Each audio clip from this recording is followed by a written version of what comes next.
Sizokhuluma ke namhlanje ngento engicabanga ukuthi sihluphe abantu abaningi okwenza ukuthi impilo zabo zingaqhubeki ngendlela abasuke behlele ngayo. Izinto ke lezi esingazinaki masizenza noma zenzeka ezimpilweni zethu masilibele sikhula zisishaye mase kufike isigaba lapho ekumele izinto zethu zivuleke khona sikhule ngokuphelele. Sengisholo ke esigabeni mhlambe sokuthi sekumele sishade or sishadelwe or abantu besifazane bayoshada or abantu besilisa bashadelwe, ukuvuleka kwemisebenzi, ukuvuleka kweziphiwo, izo zonke lezi zinto lezo ezikhula noma ezimature isikhathi masilibele sihamba ezisuke zakhiwa noma ezisuke ziqale ukwakheka masikhula sikhuliswa silalela abazali bethu, senza abazali bethu abakushoyo okuzoba i-build up yezinto esiya kuba yizo kusasa. Lapho mhlambe umuntu nomuntu eselapho akhona mhlambe kenzeka ukuthi ezikoleni o endaweni esemadolobheni okusondelana nemisebenzi. So lezi zinto ke masilibele sikhula kakhulukazi ezihambisana nenhlonipho ukulalela abazali ekuthiwa uNkulunkulu bethu bokuqala emhlabeni, ngaba umzali wakho uphila ngokwenyama noma ngaba umzali wakho osahamba emhlabeni kusuka le emuva ezalukwazini endala nabomkhulu noma okhokho. Izinto esingayinakile thina ngoba kuthina ukuthi asilalele abazali bethu esibabonayo abaphilayo noma silalele abazali bethu abazizalayo, sikhohlwe abazali nje in general omakhelwane nesihlangana bezana kunye nabo noma nesihlangana nabo nje endaweni lapho esisuke sikhona, lapho esisuke singekho eduze kwehlobo zethu noma abazali bethu. So lezi zinto ke lezi ke ziba umthelela ke omubi njengoba umzali wakho mayekukhulisile mawususe endaweni lapho usuke usukuzo usuweda urepresenta ngendlela umzali wakho akukhulise ngayo. Should usukumele umndeni wakho lapho usukukhona kuyobonakala ngawe ukuthi umndeni wakho uphila kanjani. Makuthi uphuma ekhayeni elimbi noma elingenayo inhlonipho kuyovela ngawe lokho lapho ozobe ukhona wena. Noma kuthiwa mhlawumbe uvakashile ehlotsheni noma uvakashela abangani bakho noma uvakashela abazali abangani bakho, kuyovela lapho ukuthi lengane ikhuliswe kanjani, lengane iyabalalela na abazali bayo kuze kufike esigabeni sokuthi ke uganwe noma ugane. Nalapho ube usavela ukuthi uyingane ekhuliswe kanjani. So izinto ezivelayo ke la noma lapho into iyonakala khona isekutheni mase sizenzileke izinto ezimbi esezivimba noma eziba umthelela omubi ekutheni impilo zethu iqhubekele phambili. Mase kuvela izinto ezisuke ezifana nezinhlambuluko mawusuke mhlawumbe utshelwa zona ukuthi ke izinto zakho ukuze zilunge kumele mhlambe we have to cleanse, kumele uhlambuluke ingaphandle nengaphakathi lakho. Kakhulukazi ke lokho osuke ukukhulumile wena wangacabanga ukuthi kuyohamba kube yibopho ezimpilweni zakho. Masikhuluma ngezinto ezifana nemikhokha noma sikhuluma ngezinto ezisuke ezifana nezinhlambuluko ezisuke emuva ebazalini bethu abazenza, basuke bekhuluma ngezinto eyinokwenza nezinto abazisho ngemlomo yabo. Ingakho kodwa makuthiwa kwenziwe inhlambuluko zenziwe inhlambuluko ezifana nezinto zokugeza kanje kodwa kungalungi, kanti kusuke kuyizinto abasuke beyikhulumile ekuyizona eziba yibopho ezinganeni ezisuke zilandela ngemuva. Lokho kuyacasha ke kakhulu ekutheni abantu bakubona ukuthi kusekumele umkhulumele umuntu wakini. Bakhona abantu abavala izinto ngomlomo, nawe uyivalela wena self izinto zakho ngomlomo izinto ezikhulumayo. Umzali wakho mayekukhuza ungamlaleli, alibele akuncenga kukhuza ungamlaleli athi ungakwenzi lokhu wena ukwenze lokhu athi ungakwenzi. Mase kufike isikhathi ke lapho sekuthiwa sewukhulileke nawe sewukwazi ukuyimela ke mhlawumbe umshado wakho awusasebenzi, mhlawumbe izinto ayisalungi kahle phakathi kwakho nobaba wengane noma wengane, ukhohle ukuthi mhlawumbe kusuke sekuyilezo inhlambuluko lezo kusuke wena uyikhumbuleke manje ukuthi konje ngingenza izinto ezimbi kumzali wami ngangamlalela. Angeke uhlule ugogo wakho ophilayo, uhlule ukhulu wakho ophilayo, uhlule omalume bakho bonke mhlambe labo nabo, uphinde uhlule nosisi bakho no-anti bakho, bonke abantu abasemndenini ubahlule ngokulalela. Ungabalaleli bonke baze ba give up ukuthi awuzwa awulaleli, bese ucabanga ukuthi ke mawufika ke lapho uyogana khona yizofike zilunge izinto, uhlule abantu bakini ukubalalela. Ilapho ke izinto ezifike zonakale khona. Singayibheki njengoba sikhula nje, angigxeki ke abantu besifazane kuphela, ngibhekise nakuthina abantu besilisa ukuthi izinto esizenzayo uhlule ukulalela kini, uhlule ukulalela ubaba wakho, uhlule ukulalela umkhulu wakho, uhlule ukulalela ogogo bakho nobhuti bakho, uyowakha kanjani-ke umuzi, uyoyikhulisa kanjani ney'ngane zakho, uhlule abazali bakho ukubalalela wena bekutshela izinto ezazi nento yokwenza nokuthi uwakheke, ngoba nje besuke sikhuliswa nje sisuke sakhiwa. Ungakuthatha mhlawumbe njengenzondo umzali wakho uma ibuye mhlawumbe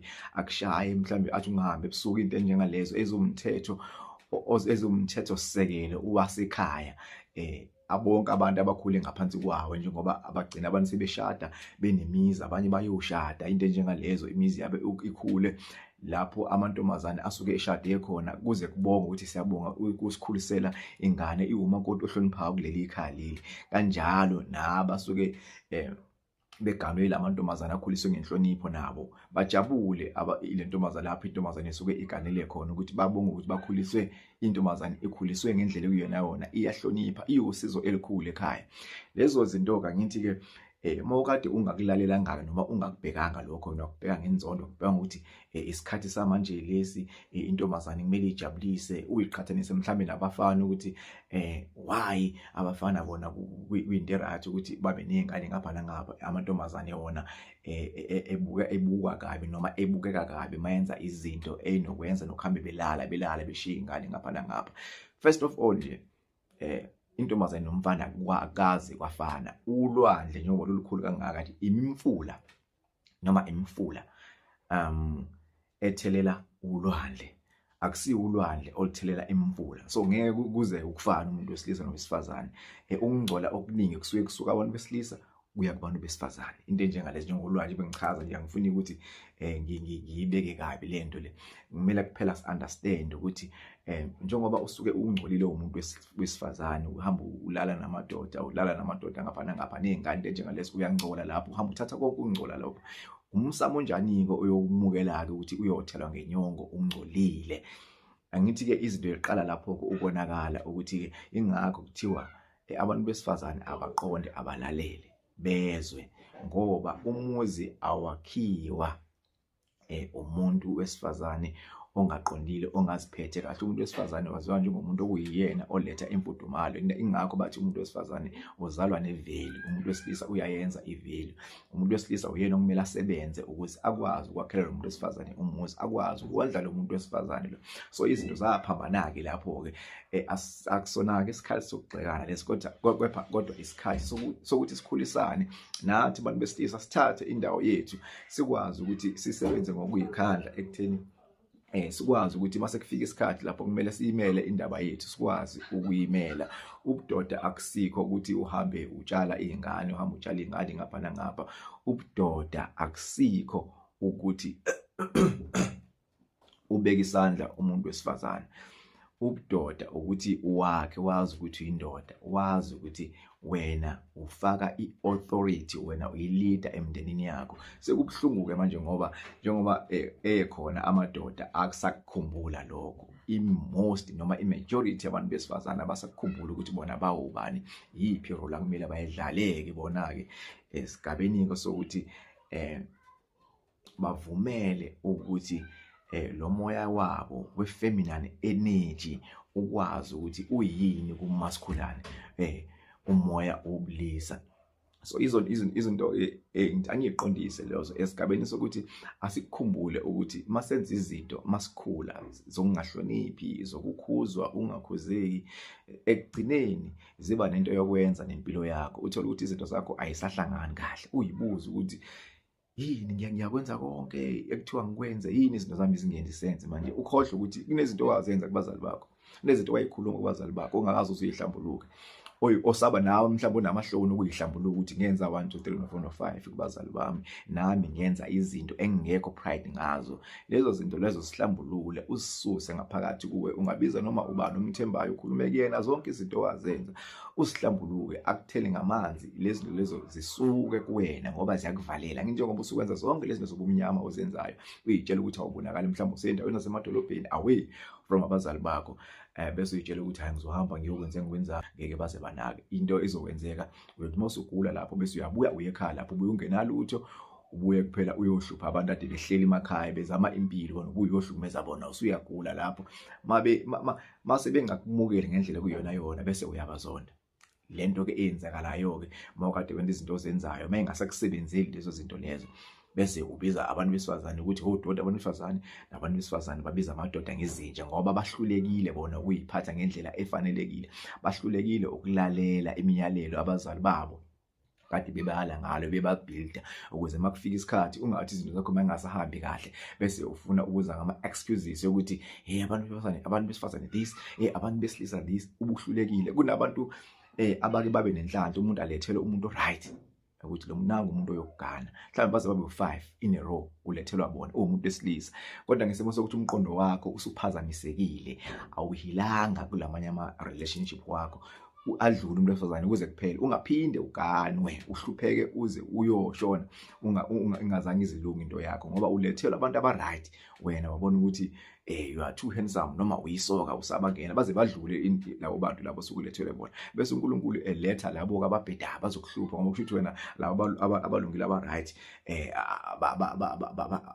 abekho right kuwena uNkulunkulu nabaka bazokuhlupha bakuphazamise bakuthuka kubiza ngayonke into oyiyona wena okade uyifihle ukuthi uyiyona exactly ngoba laba ade bekuthanda bebekuhlonipha bengakutshela wena ongakhona. Same goes for abantu besifazane.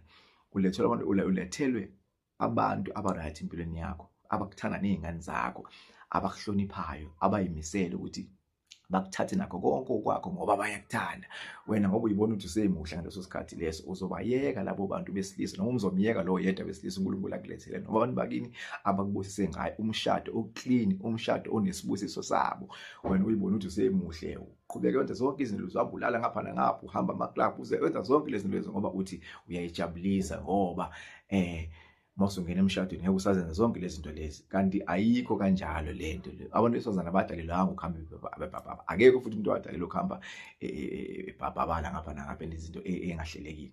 So mase lo muntu wesilisa ke sekushile esehambile esehamba noma mhlawumbe ekubamba ukuthi sonke lesikhathi ubenza izinto ezingahlelekile ngoba umthatha kancane ngoba elungile engakubeki isandla engakuthethise kuphela ekukhulisa ekuncenga ukuthi lunga wena bese ubona ukuthi nami ngisayijabulisa nami ngisadla ubusha bami mase ngifuna ukuba serious ke mase ngiqeda ukwenza engikwenzayo ngiyoba serious ayikho lento njengaleyo mase uqedileke ukuthi ufuna ukuba serious ubani umuntu othatha udodo ofana nawe ubani umuntu othatha umuntu ongcolile ofana nawe ayomintroduce emsamo wakubo akekho umuntu ongenza kanjalo angithi lapho ke ozobe sewulwa sewubiza abantu besilisa bonke bahlanganisa bonke ubabiza ngazo zonke izinto lezi ngoba uwena uhluleke ukuthi uzibheke wena take accountability ukuthi imina engenze izinto ezifana nezinto ezifana zonke izinto ezimbi engizenzile esezibuya kimi manje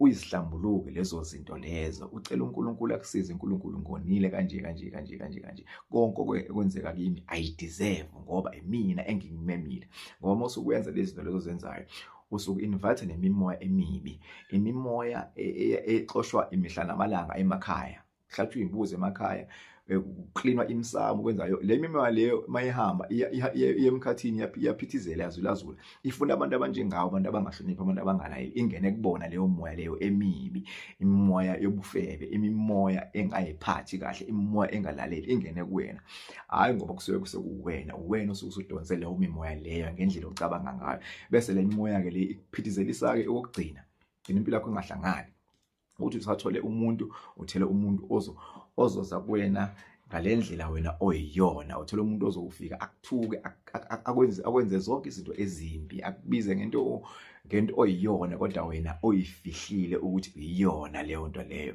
ngoba uhlulekile ngesikhathi uNkulunkulu esakunika abantu aba right abebeze ngokuzokhipha kulokhu kade uNkulunkulu ekubona ukuthi ungena kukhona ngokuthi wena ngaleso sikhathi leso bosayibona ukuthi uyabangena zakudlula izinto ezinhle sokubalulekile la futhi ke asihlambuluke sesihlambulule izinto ukuze zingagibelani ndawonye lezinto lezo bese udlulela kuzo kwezinye igaba zempilo yakho ungakayihlambulule zihlambulule zikhulume zonke izinto ozenzile ukuze zisale ukuze uthi mawuqhubeka nempilo yakho uqhubeke uclean zinike isikhathi sokuhila ukuze mawusudlulela esigabeni esilandelayo sempilo ungabi khona izinto ezimuva ezokucindezela. Susa le mimoyo kade lokhu uhamba uyimeme, uhamba ulala lapho uhamba ulala uhamba ungena endaweni engafanelile, ngoba nje ungena lapho nje kunemimoya esuke ilindile ifuna ukuthola imizimba ezoyisebenzisa weak spiritually ukuthi ingene kuyona bese iyayisebenzisa, bese ugcina uhamba emhlabeni ingekho into etheni oyenzile, uhambe uba useless emhlabeni,